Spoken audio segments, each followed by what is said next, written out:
And shifting focus to neighbouring Tamil Nadu, high drama in the Tamil Nadu Assembly after Governor R.N. Ravi staged a walkout when his request to play the national anthem was denied. The governor cited disrespect to the national anthem by the DMK government. Raj Bhavan released a statement, in fact, justifying the governor's walkout, alleging that his microphone was repeatedly turned off and that he was prevented from speaking. The statement further claimed that pressing concerns like rising atrocities against Dalits and sexual violence against Dalit women were entirely ignored. Chief Minister M.K. Stalin slammed the move, calling it an affront to a century-old assembly. Meanwhile, the opposition AIDMK staged a walkout from the assembly and protested against the deterioration of law and order in the state. So today, Governor staged a walkout. This is the second time it's happening, and the last 4 times there's been some development or the other when it comes to Governor. How do you see this? And Chief Minister has already given an... The Governor is working against the Constitution. The Governor is against the constitutional norms or constitutional way of things. And we very well know, post our republic, the governor has to read the document which is prepared by the state government, various achievements done by the state government.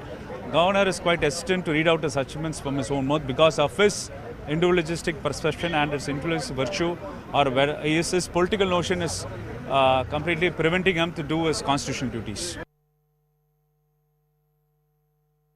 The DMK government gave a speech of Tamil Nadu governor which is filled with all false and fake and fudged data. The governor categorically refused to state the same and speak the same. He sought the correct data and he wanted that to be set right because it is on the assembly, it is going on records. And DMK government refused to do so, and M.K. Stalin, instead of sticking on to the governor's speech, wants to have his own narrative filled into the governor's speech. So protesting the same, the Honorable Governor has left the assembly, and now DMK and their ecosystem are trying to paint a false picture on the course of events. It is shame on DMK to give fake and fudged and false data in the governor's address. And I'm joined by my colleague Purnima Murli on the broadcast. So Purnima, time and time again, the face-off between the governor as well as the DMK government continues to escalate. This time it seems that the governor has made it extremely clear that there is significant pressure coming in from the DMK government to toe the political line.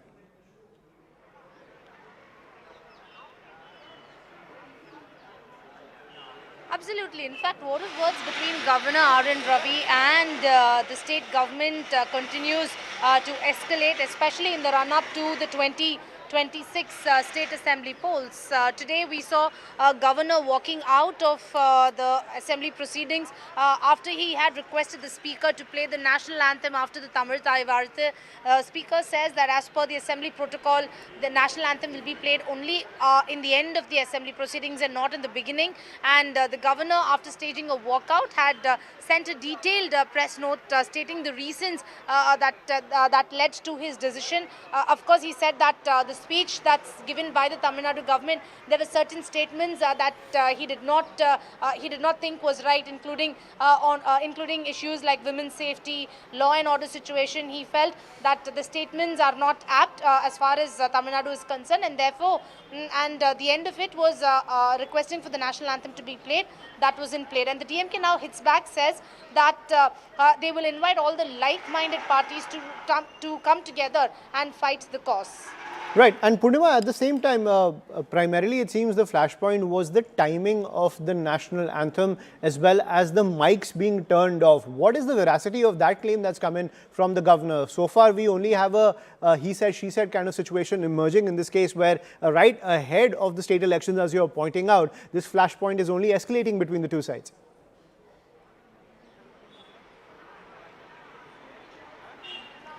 Well, the Tamil Nadu government and DMK MLAs on the record say that as per the protocol, the Tamil Thai Vartha alone is played, and this is the assembly proceedings, and that was followed today. The mic, as far as the mic being switched off is concerned, DMK MLAs say that they've only followed the assembly protocol. They did not in any way boycott anything.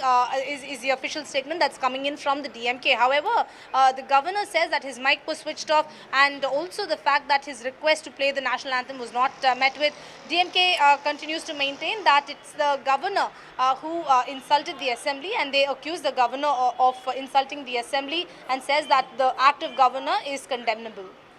Absolutely. Thank you, Purnima, for joining us on the broadcast and decoding that for us. So clearly, when it comes to this entire tussle between the governor and the DMK government, who holds the political edge when it comes to the charges that have been made from both sides? The DMK government is making it extremely clear that their protocol was followed, but the governor is saying that he was repeatedly insulted and the national anthem was insulted by the state government.